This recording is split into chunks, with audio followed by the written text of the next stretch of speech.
Well, welcome to the very first edition of Who Is My Neighbor podcast. Thank I you. mean, you know where it comes from. It comes from that passage in Luke chapter 10 where the lawyer came and asked Jesus, "How do I get eternal life?" And Jesus had a word to say about that. Of course, about loving God, but it also said you should love neighbor as yourself. And later, Jesus would go on to talk about who our neighbors were. And many times our neighbors were radically different than anybody else thought at that time, particularly. It even meant many times our neighbor might even be our enemy. And so when it comes to figuring out who is our neighbor, this is the kind of podcast that wants to explore the breadth and the depth of that, because all persons are our neighbor. And some of them may look like us, some of them may not, some of them may agree with us, some of them may not. Some of them may live close to us, some of them may not. But in this case, our very first guest on Who is Our Neighbor, Katie Meek, Reverend Katie Meek, she fits into both categories. That's right. She lives close to us and across the globe from us. Let me introduce you to her. Katie is a Texan, born and raised in the North Texas area. She was ordained as an elder into the Central Texas Conference of the United Methodist Church and has served for 10 years as a pastor in various appointments. But particularly, you might have known her or might have run across her when she served our church neighbor, First Methodist in Round Rock. She's been in ministry 20 years. Now that lines up with a time for me when I first met Katie, when she was graduating from high school, and I was privileged to serve as the pastor at the church where her family attended, in First Methodist in Frisco. And one of my earliest memories of Katie was she was raising funds for a mission trip. Yeah. Now, I didn't know who she was at all. But Katie, tell us about that whole experience of your youth, or where did that heart come from? Not every child wants to take a mission trip. Yeah, First Frisco is where I grew up, and we were always, we had pastors and leaders who were always just very missionally focused. So we welcomed people and did mission sorts of things every summer since I was like in the 7th grade. And then my youth director at the time had a dream of going in-state in Texas and then out of state the next year, and then to the borderlands the next year, and then overseas, went to Guatemala, and then finally to Africa. We went to Kenya the year 2000. That was the mission trip I was raising money for. For Kenya. Well, yeah. I bet, did you ever imagine yourself when you were in Kenya that one day you'd return to live in that great continent? I think maybe actually it was that Kenya trip that kind of sparked the call, I think, to missionary service. I knew I wanted to serve the church. I've always known that since a young age, but I think probably that was the mission trip that kind of sparked at least the first part of that call. So. Well, unpack a little bit more of the call, because again, as I said, first of all, not any student at high school desires to go on mission trips, particularly across the globe. And not everyone feels the call to serve the church in the manner you served, your unique way. Tell us about your particular call. Sure. So, the church was just, how much of this do you want? I can give you my whole testimony or just pieces of it. But, the church was always like a mother to me. I lost my mother when I was very young. And I like to say that I didn't have one mother. I had 100. And so it just always felt really natural to give back to the community that had given so much to me. And then through the process of serving, I just wanted to serve in whatever capacity I could serve. I realized that there's a really big world. The body of Christ is big and diverse and beautiful and many colors. And that always felt like an adventure to me, and exciting, and something that I wanted to learn into about other cultures and other languages and all of that. So my first call to mission service, I think, was kind of along the lines of when I was called to ministry. And then I went to Africa, and then um, I knew I wanted to get ordained first. I knew that was what I was supposed to do. And then, you know, when you get ordained in the United Methodist Church, you get on the itineration train, you know, Now, you and bet. Rode that train a long time. that's right. And so I thought, well, maybe it'll be something I do in my retirement. But then I took the Bishop's mission trip to Kenya again in 2014. And when I came back, we were leaving Kenya, and I just wept. I didn't want to go. And I didn't want to go back home. There was some kind of pull. And then I went to Panama the next several years with my church. I led teams to Panama with a missionary couple there. And every year it just it got bigger and bigger. And, you know, it's one of those fires that you can't put out. And so I just said, well, no, now's the time. So. And that was in 2017. That's right. At some point, you decided that it was time for me to offer myself to the global board. Talk about that process and how you might have ended up in Sierra Leone. Sure. Actually, you know, I speak Spanish, so I really, really expected and wanted to go to Latin America, honestly.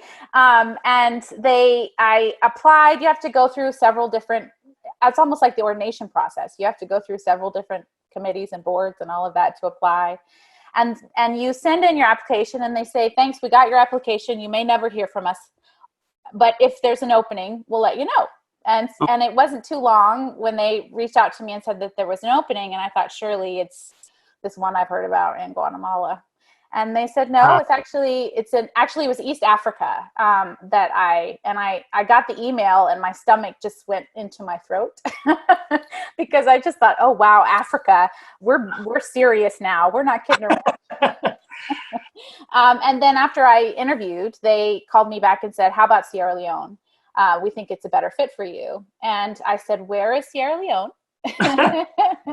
And they told me that they'd give me the weekend to pray about it. And then I messaged them back. That was a Friday. I messaged them back Monday and said yes. And then 6 months later, I moved to Sierra Leone, sight unseen, never been there. Wow, what experience that must have been. So tell us about this new place you called home, Sierra Leone. Sure. Actually, I have some pictures if it's okay. Yes, please. So I'm going to share my screen for those that are on video. I'm going to go ahead and share. You know what? I'm going to stop share and try that again. Okay. Sorry. let me get back to where I'm supposed to go. This is 21st century digital world of quarantine we live in. That's right. That's not about perfection at all. All right, good. All right, we'll try one more time. Let's see. Share screen. Here we go. There you go. Share. Yeah, you know, I think we're all having a crash course in Zoom. All right, so you've already heard a little bit about me. So Sierra Leone is actually in West Africa. There's a map there of it. Population 7.5 million. It's actually like Texas is 10 times the size of Sierra Leone, 9 times maybe. And the capital is Freetown. It's actually a really rich culturally speaking, and has a really rich history because Freetown is a return post for former enslaved people, and the language Creole that we speak is actually a slave language. It's a language that was taken back from the Americas, and now everybody in Sierra Leone speaks it. Yeah, so they have a lot of challenges. Life expectancy is 52, but they also have a lot of beauty. Their beaches are known as some of the most beautiful in the world. And I have some pictures here of just kind of the color and vibrancy. Thank you. Wow, look at the Sierra Leone looks like and feels like. Lots of color, lots of beauty. Here's the beautiful beaches. Yeah, and then actually, well, let's go back to that. This peak up here is where the school is at that I work at. It's the highest peak in Sierra Leone. And then favorite things about Sierra Leone is its spirit. So there's a video I've got for you of what that sounds like. Let me see.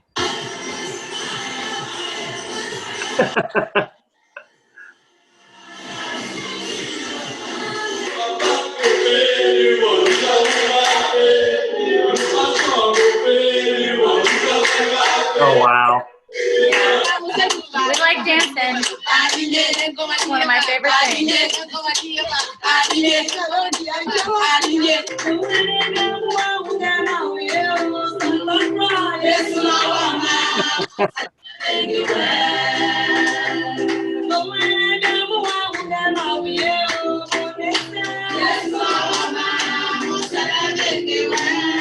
That last one, oh, I forgot this one.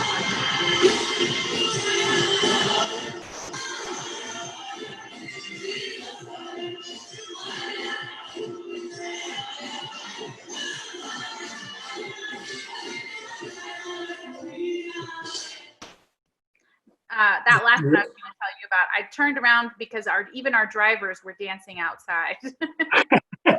What is there not to love about that expressiveness and the color and the spirit, as you mentioned, of the people? I mean, we've got some catching up to do to learn to move like that in our worship services. Yeah, you know, it took me about 6 months even to get used to it. And I came home, the first time I came home from Sierra Leone, I was in worship actually at Round Rock, and I thought, why aren't we dancing? It's so much more fun with dancing.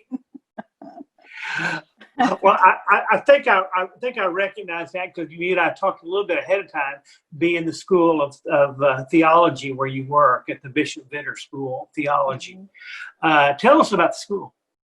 Sure. So the School of Theology was established in 2017, and I am a lecturer there. It's still pretty small, and we established it with the Bishop Venner School of Theology, which we wanted to kind of center who we were as a school on those kind of values of theology and service to God. So I teach lots of different things. In fact, I have yet to teach the same thing twice. I'm looking forward to that. So I just finished a year of Christian history. I teach preaching, Wesleyan history and doctrine, women in ministry, a little bit of English, history of mission, that kind of thing. And so this is kind of what my day-to-day as a lecturer looks like. I have a group of students who are in the bachelor's degree program, and that's a 4-year university program.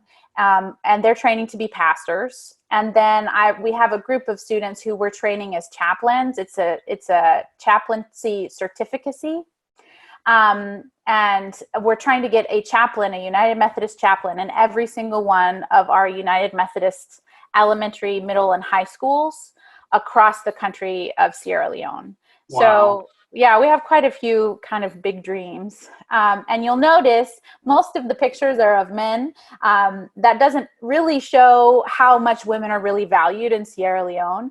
But we do have this latest group of theology students. We have actually 3 women who've joined us. So we're really excited about that. I know the United Methodists have had a presence in Sierra Leone for a number of years. And so you talk about trying to get them at every school. How many schools are there? Almost 400. Oh, my. You know, one of the things I teach in my Wesleyan theology class, it's very evident in Sierra Leone, is that as Wesleyans, we believe in education. And we believe in the transforming power of education. So we're the largest Protestant denomination, and I think have the largest number of schools. Wow, that's cool. That's nice to know our presence there. The work doesn't come without challenges. I know that. No. I know there's a lot of exciting things, but what are some of the challenges? Yeah, so there's 3 that I tend to talk about. There's a lot. Poverty is a big deal, but there's really 3 main ones that we try and fight at the school. And the first one is disempowerment. So one thing that I've learned a lot about is what the effects of colonization, the negative effects of colonization, and disempowerment is one of the main of those effects. So essentially what happens is there's a culture that comes in, colonizers come in and believing that their culture is advanced to the one that they're colonizing. And then that mindset starts to permeate the people there. So then they start to think, well, we don't have what it takes to make our own decisions, to make the world better for ourselves, almost even to lead ourselves. It's almost like they don't trust themselves. Oh, Yeah, it's really challenging. And I early on saw it as kind of a confidence issue, like a crisis of confidence. Uh-huh. I've watched people like make really big plans and then just like sabotage them before they have a chance to bear fruit. And I think it's just because they don't necessarily trust their own wisdom, Yeah. which is deep and significant, but it's Yeah. like they don't trust it. They've been trained not to. Very embedded in part of the culture. Wow. Yeah. Yeah. So that's the first one, disempowerment. The second one is corruption, which is also an effect of colonization. So Sierra Leone became an independent country in 1961. And what they inherited was a system of government that didn't take into account the cultural realities on the ground or that historic wisdom. And that created essentially the circumstances, the environment for corruption to unfold. Yeah. And you see that even in the schools, people give out grades for pay, like Really? elementary all the way to university. Oh, Yeah, it's really challenging. But some part of that is because the teachers, a lot of them make $50 a month if they get paid. There's some teachers who do not get paid at all. I can't imagine to see that up close, knowing Yeah, particularly your own belief in the transformative power of education. right. And to see it compromised like that must cause your own heart to break. Yeah, and I've seen other Sierra Leone teachers, especially, who are seeing this happen in front of our faces, and it's just heartbreaking. Yeah. So, like the United Methodist Women in Sierra Leone are really stepping up. A lot of them are teachers and trying to combat that as well. So that's the second one is corruption, and then our third challenging one is the Blood Diamond conflict. And there was a generation of people whose education was essentially disrupted because of the Blood Diamond conflict. Mm. So to give you an example, so what happened was, they call it a civil war. It was really more like armed bandits. The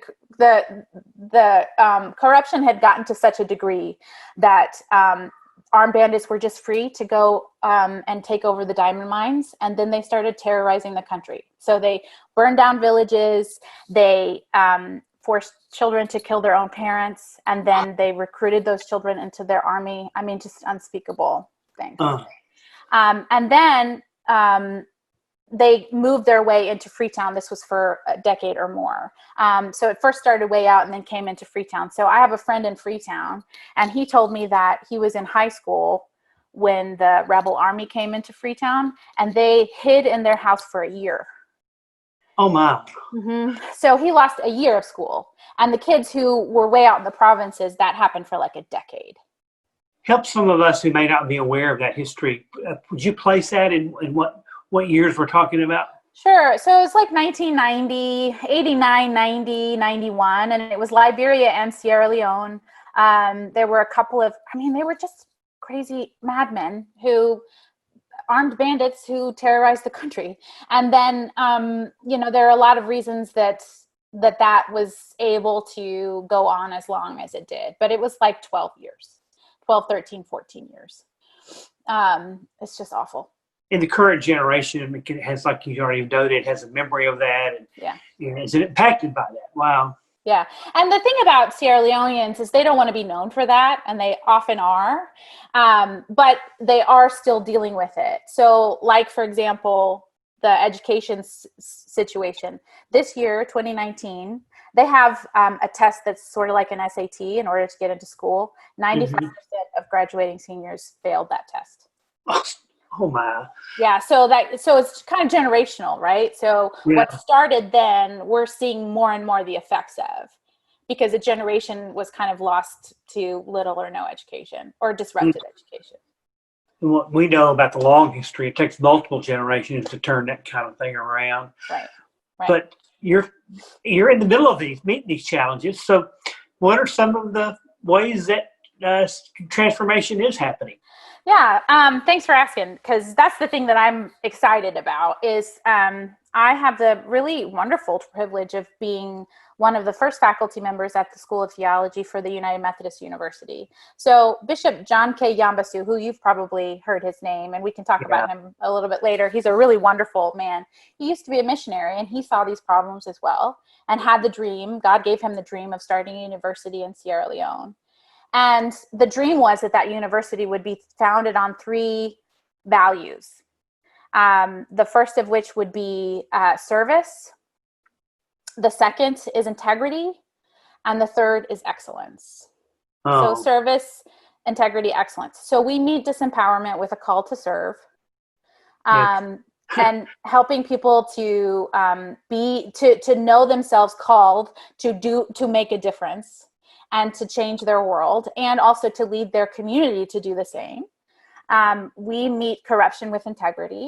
And so I like to say it's really important what I teach my students, but what's more important than the content of what I teach them is that I show up and model integrity. And that's true of every faculty member at the school as well.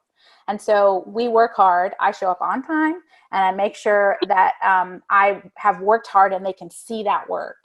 And that I respect them enough to do that, right? So I'm not working on somebody else's stuff. I'm doing my own stuff, and I'm doing it well. And then we meet kind of disrupted education with excellence, and we demand that from our students, and we demand it of ourselves. What a great way to meet those challenges with those 3 key words. Disempowerment with service. They're worth repeating. Disempowerment with service, corruption with integrity, and then disruption, I think is maybe the word you're using, with excellence. Wow, that's a great model. And tell me how it's working. It's working pretty well. And actually I have some pictures of a couple of students that I want to tell you about, if that's all right. Please. All right, here we go. I'm going to share this again. Okay, so there's the 3 words: excellence, integrity, service. I should switch them around. But this is Tamba Kainbanja. He's one of my students. And behind closed doors, they like to call him the professor. Actually, I say that. In class, they call him the professor, the philosopher, too. He's a really deep thinker. And he is from the Kono tribe. And I remember maybe it was like a year and a half ago, we did a special program. We do special programs at the end of every semester, in which we talked about how the body of Christ is global. And so Christ speaks every language, is every color, lives in every place, and truly incarnates through the body of Christ into every language and place and culture and people. And after we kind of gave that, it was contextual theology and incarnation presentation. Sure.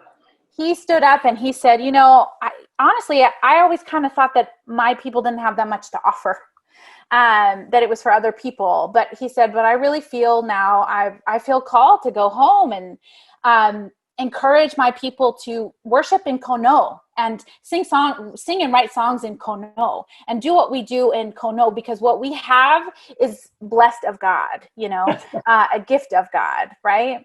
And, it breaks my heart that this is a man who's, I think, a little bit older than me, and he's lived that long with that kind of disempowerment mindset. But at the same time, the fact that we as a school are intervening into that and speaking a new story, I think is really important and exciting. And I think it's transforming. By the way, Tamba is planning on going on and getting another degree after this. So he's a leader in his community, has been a long time. And I think part of it is because he likes it, and he's started to see that he's capable. Maybe more capable than he thought he was, but I think partly because he wants to lead, right? Yeah. Any man who can make the jump from incarnational contextual theology to empowerment is a pretty brilliant fella. Wow. I think you're right about that. Sweet Tamba. He's one of my, you're not supposed to have favorites. I like, really all of them are my favorites, but he's a good man. And then the second student that I want to tell you about is Reverend Stephen Sinesy. I like to call him the bishop behind closed doors because he's just brilliant. And he's a great leader. And I think maybe he will be bishop someday. But so he is my age, and he took his exit exams during the war.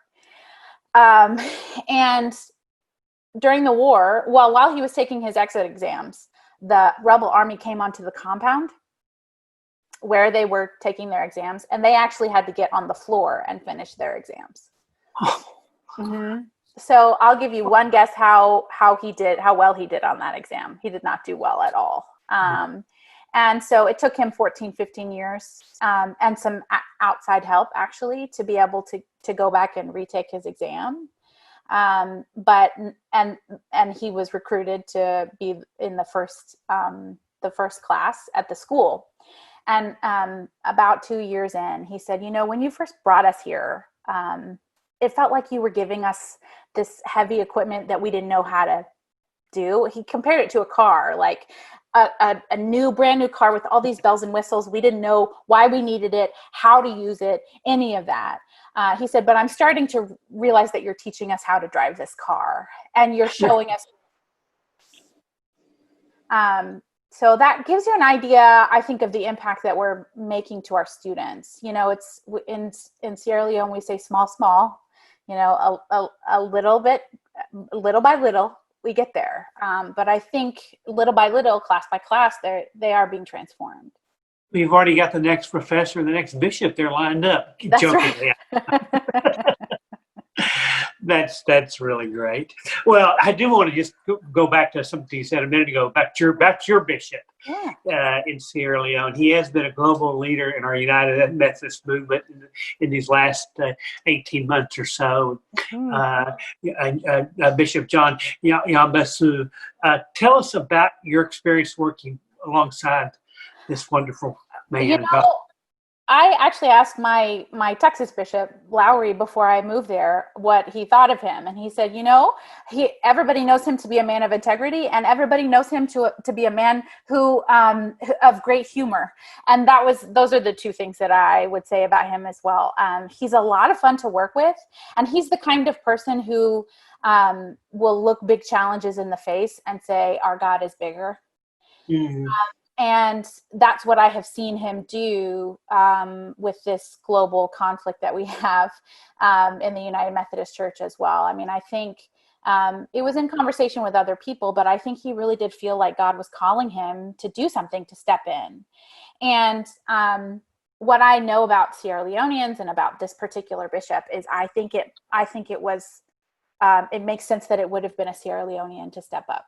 And that is because Sierra Leone is known as one of the most religiously tolerant countries in the world. We live side by side with Muslims and work closely with the Islamic community as well. And they have had to learn how to live together, to work together, to love together, to serve together.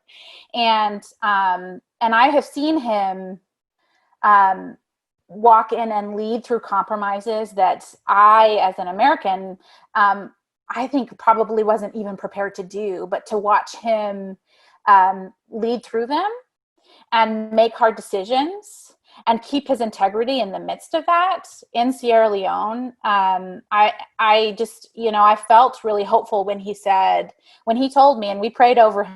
Actually, me and my dad, of all people, when he came to visit, we visited the bishop, and it was right at the beginning of some of these conversations and his work in the States to try and come to a compromise globally for the United Methodist Church. We prayed over him, but I felt hopeful for the first time in a long time. I felt kind of hopeful that we might be able to, with his leadership and his gifts and his integrity, we might be able to make some progress. And it's been really beautiful to see that that's coming. I hope we'll see. Yeah. But it seems to me that we have a path. I hope. And we'll see what the Lord does with all of that and what we end up doing together. But I'm really proud to serve under that kind of leader. And I'm really proud that, I'm going to try and say this. I'm really proud that he's not the kind of man that believes the disempowerment message, because if he were, he wouldn't have stepped forward. Yeah. But because he believes that God calls him in the same way that God calls all people, he stepped forward.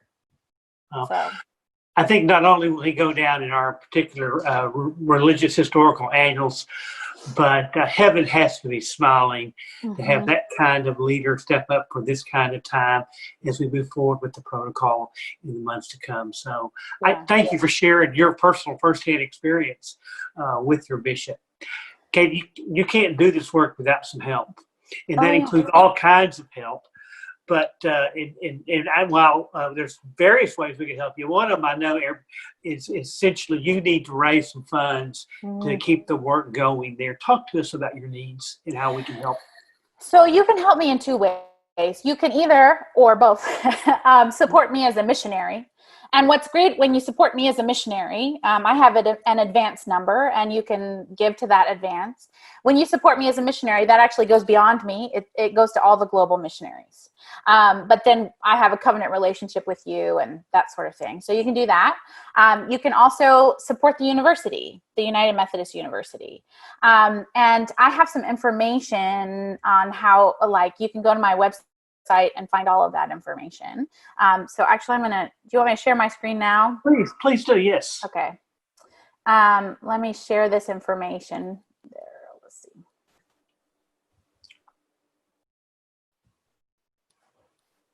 I'm going to try. It's coming. Remember, here it comes. There you go. Okay, so as a global missionary, there's my advance number. And then I have a website, postmodernmissionary.com, where you can read more about what I do. And then also you can find the links to how and where to give. And I just tell the folks to remind them, because I'm going to encourage the people of PFUMC to join Terry and I in this support of the work. If you don't memorize that advance number, though, we're leaving it up there a little while for you to get it. Trust me, we know how to look that number up if you remember Katie's Meek's name. And I really do encourage you to go to the website, friends, to postmodernmissionary.com, or follow her on Facebook as well, and get a chance, because she's going to be returning back pretty soon. Yeah. I know we're in the middle of this pandemic. Tell us about going back. Well, we just heard news yesterday. The president of Sierra Leone said pretty soon they're going to be opening the airports again for commercial flights. So there was some question about that. I came home partly because of the pandemic and partly because I wanted to be able to, I had scheduled to be able to itinerate like this and talk to churches and tell my story and tell the story of Sierra Leone. So I was really hoping I'd be able to go back. So I think it's looking like, knock on wood, the Lord willing, I'll be able to go back in August. And we'll hopefully start another year of school. The students that I started with almost 3 years ago now are seniors this year. Oh, wow. Yeah. You want to be there for that. They want to be with you. I know that for sure. Yeah. There's no doubt. Well, again, folks, I really do encourage you to support at whatever level you can. It's wonderful to be a part of the greater work of the global church. And you can now tell good work going on in Sierra Leone. I want to just kind of close with a cautionary word from as we kind of bring it to the end today, from Anne Lamont in her book Bird by Bird. Some instructions on writing. She says, you can safely assume that you created God in your own image if God hates the same people you hate. That quote stays with me, but I never let it stay with me that long, because I want to turn that around. You can safely assume that you're living into the image that God has created with you when you love all the people that God loves. And Katie, I want to thank you for reminding us of the work of Sierra Leone. And you've reminded us they are our neighbors too, and they feel closer to me. And hopefully, I know they feel closer to those who are tuned in today to this podcast. And we'll be praying for you as you make your travels back, and we'll be paying attention and supporting you in the weeks, months, and years to come. Thank you for taking the time to be with us today.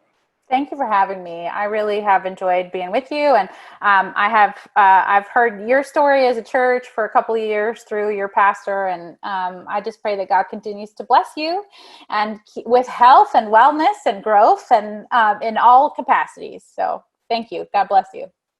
Thank you, Katie. God bless you. Take care now.